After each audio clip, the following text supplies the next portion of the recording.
Welcome back to episode 3, the next video in my Beginners Lightroom course for Adobe Lightroom Classic, and today we are going to be looking and going through the Lightroom module.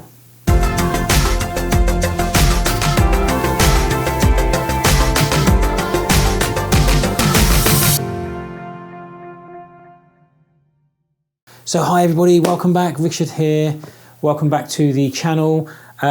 Yes, we are still ploughing through this Lightroom course. We have Adobe Lightroom Classic is a brilliant piece of software. I love it for managing and editing my photos. We've done 2 episodes so far. They are linked down below, so if you haven't seen them, be sure to check them out. And in this episode, we are going to be looking at the Lightroom module, which is how you manage or sort of library and catalogue your images before you want to edit them. So we're going to be looking at all the panels, what they do, checking out all the little buttons and the little drop down boxes and things like that. So if you do like the video and you want to see more from this course, why not give it a thumbs up and pop a comment in the description, in the comments below if there's anything you want to learn or you want me to include in future episodes. Subscribe to the channel. But without any more chatter from me, let us jump straight into Lightroom and take a look at the Adobe Lightroom Classic Library module.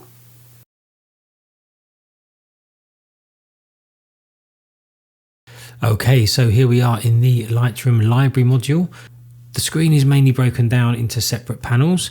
Over here on the left, we have the area that kind of looks after your library catalogues and your location and the sort of folder structure of where your photos are kept.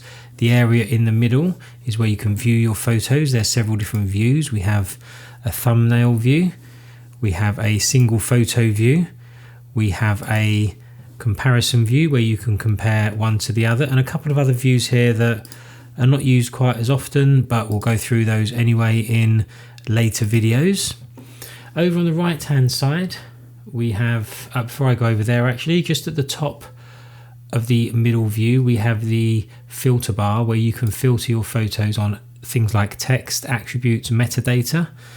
And at the bottom there's a toolbar which changes depending on the view you're in. So if we're in the grid view, we have these options down here. If we're in single photo view, it changes slightly, and so on. And again, we will cover those at a later date. On the right hand side, excuse me, we have a panel that I admit I don't use that often, but at the top here we have the histogram. I'm just going to find a photo with some detail on it.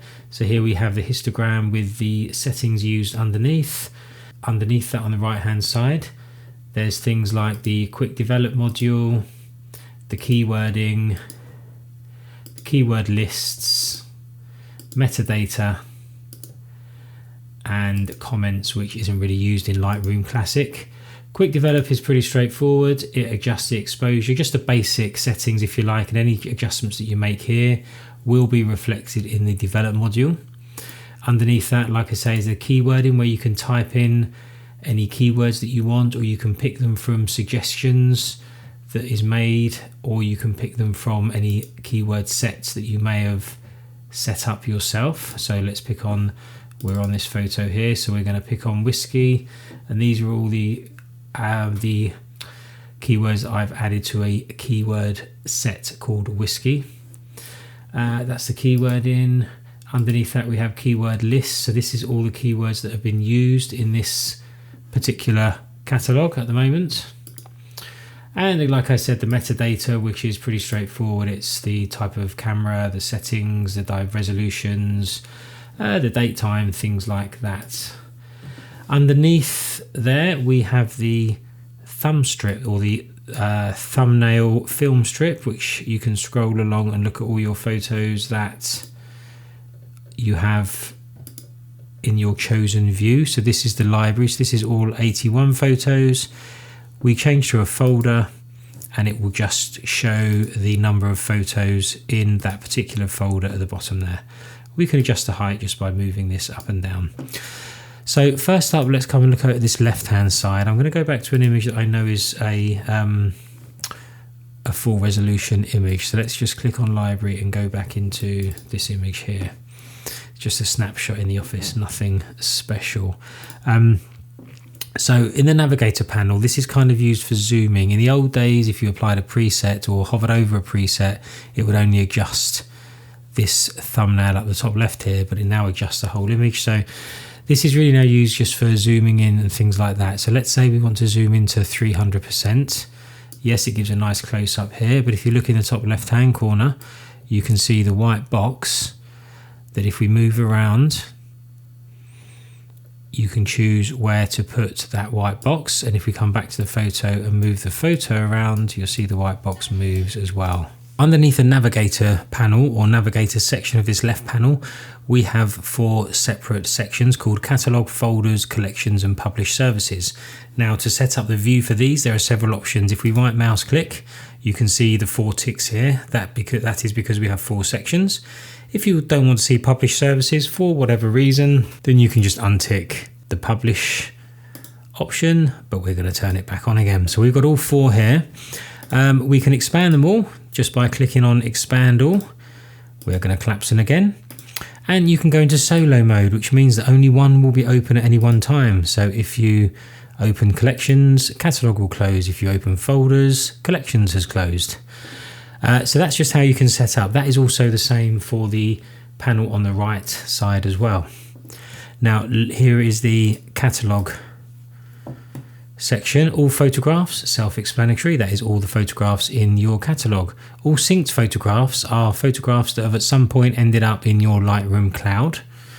Quick collection is a really quick way of doing of amalgamating several photos. So you can press B on a thumbnail or right mouse click and choose quick collection, and that will put it into this folder here or this collection here, so that you can quickly group 5 photos together. Let's do it real quick. Which we're going to go into here, and we want this one, the 2, 3, 4. Right mouse click, add to quick collection, and we've now got those 4 images in our quick collection.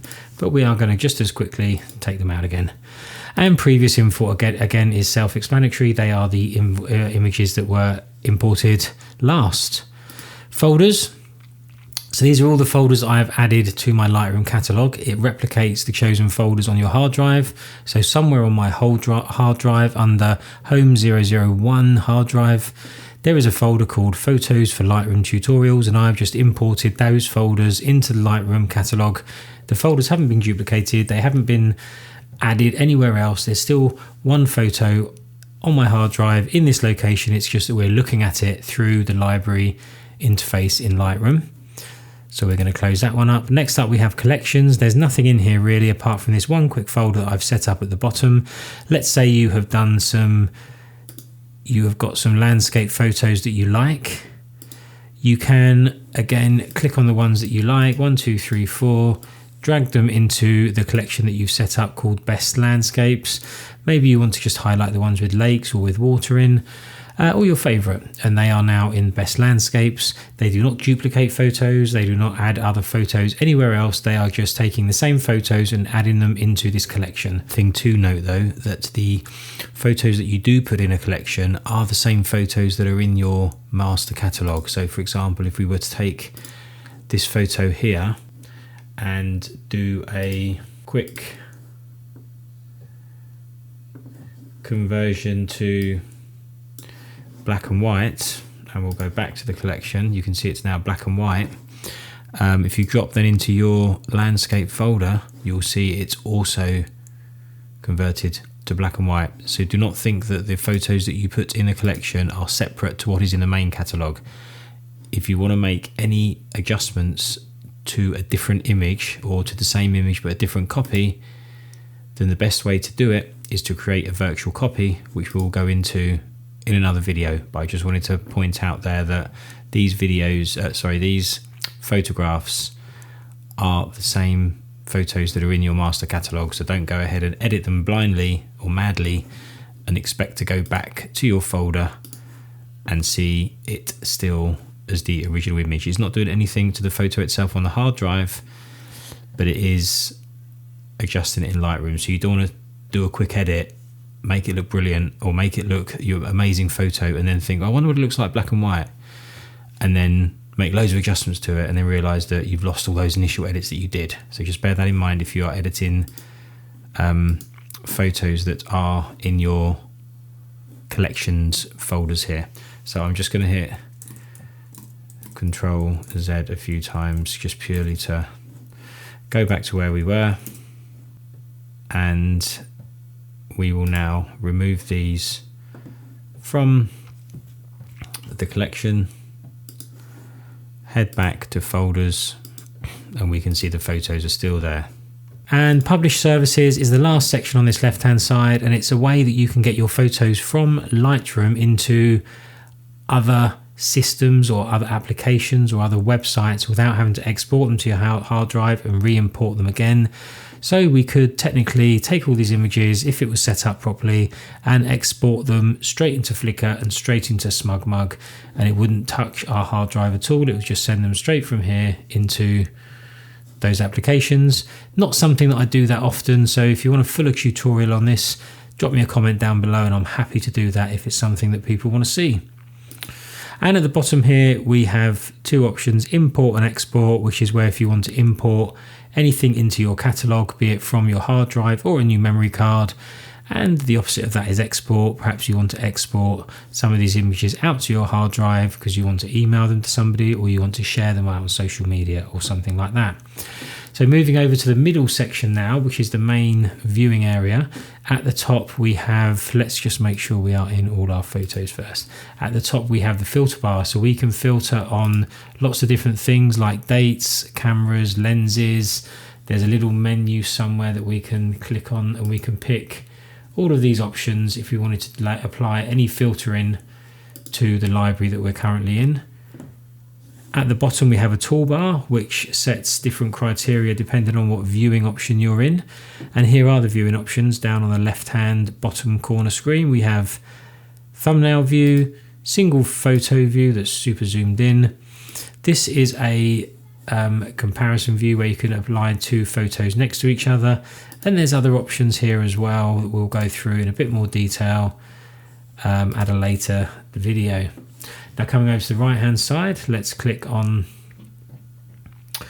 one of our images. I'm going to pick this one again because I know it's got the information in it that I need. Top right hand side is the histogram, and it has the main exposure settings underneath that's getting that histogram: ISO, focal length, aperture and shutter speed. And it's telling us here that it's an original photo and we're not looking at a smart preview or anything. If that's in case you want to look at the images and you're not connected to the original photo. Like I said, again, we're in solo mode and we can turn these on and off as well as you desire. We're going to not touch that now because I've already explained it on the other side. Quick develop, we can increase the exposure settings. That's gone up 1, that's gone up 2, that's gone up 3. Oh, this is the temperature. Let me change that. Let's do the exposure because it's more obvious. Exposure up 1, up 2, up 3. And if we go to develop, we can see that the exposure has gone up 3. It's really for the basic settings. It's not too clever. I don't use it at all because all the editing I do is in the develop mode, develop panel, or develop module rather. So we're going to reset that. And we have keyword in, keyword lists as I've gone through, and metadata. Not really much to talk about in any more detail there, other than apart from what I've already spoken about. You can explore that and add your own. If you do a lot of portraits and you want to set up certain keywording or certain lists for your photos, then this is the place to do it. At the bottom is the thumbnail strip. We can click and drag this up to make the thumbnail photos bigger. You can see that the rest of the interface, if you like, adjusts size automatically. And over here we have some more options. We have the main view window, which is what we're in now, or we can click on 2 and it comes out to a separate window. So maybe if you wanted to take that off and have that in a second monitor, you could have your editing interface on one screen and the picture and all the adjustments on the other screen. So that is an option. Let's go back to main view, turn off that screen. Okay, and next along here we have the 4 little squares, which is essentially the same as this option here, which takes you to the grid view. So if we were to go into single view for one photo, we can go back to grid view just by clicking these 4 squares. These arrows here take you through the previous views of your screen. So we are going to go from grid view to single view to compare view to facial recognition view. Sorry, to survey view. We won't go to facial recognition because we haven't got any. But if we now go back with these arrows, it will take us from survey back to compare, back to single view, and back to grid view. And so you can just really rotate the views if you want to see the different views or see what your previous view was. This tells you what folder you're in and how many images are in that folder. So we are in the library folder, which has several folders inside that. So it has given us all 81 images in the library folder. We have 2 selected for some reason. And it gives you the name of the images at the bottom here as well. So portfolio product 125, which is one of those 2 images.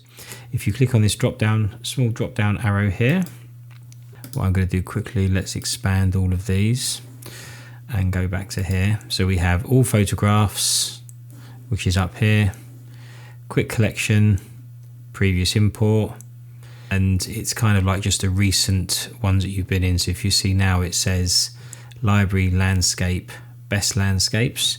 If I now switch to portraits, we can see down here it now says portrait library landscape.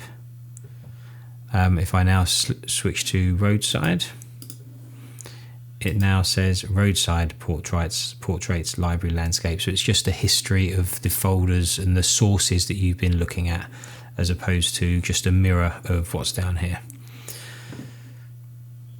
Okay, moving on.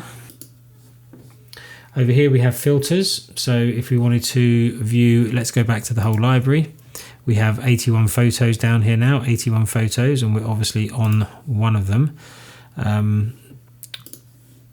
Then we can come over here and we can do filters. So if you want to filter it on flagged photos only, we have only got 12 of the 81 photos visible now, as we can see down here. Maybe we want to do flagged only and 1 star. We're now down to just 6 photos.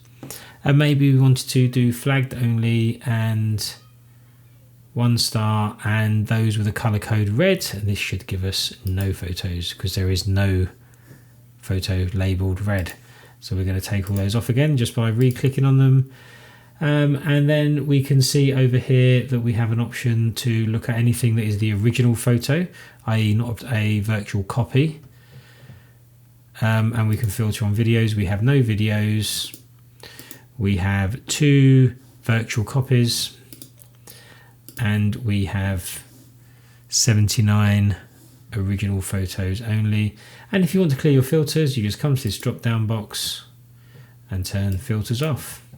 So there we go, that is the end of the overview and a look in a little bit more detail of the library module in Adobe Lightroom Classic. Next up is I'm going to take you through how you can get photos into your catalogue and making sure that you know where they're stored on your hard drive and how to import them if you've already got existing photos on your hard drive, and how to import new photos from a memory card or from your camera from wherever you've just taken your photos from. So that's in the next episode. If you want to see some of the previous videos and do a bit of catch up, then click just here and it'll all be there for you. And until next time, don't forget to give me a thumbs up, like, subscribe, comment, share. I think that's about all you can do. Thank you very much. See you in the next video.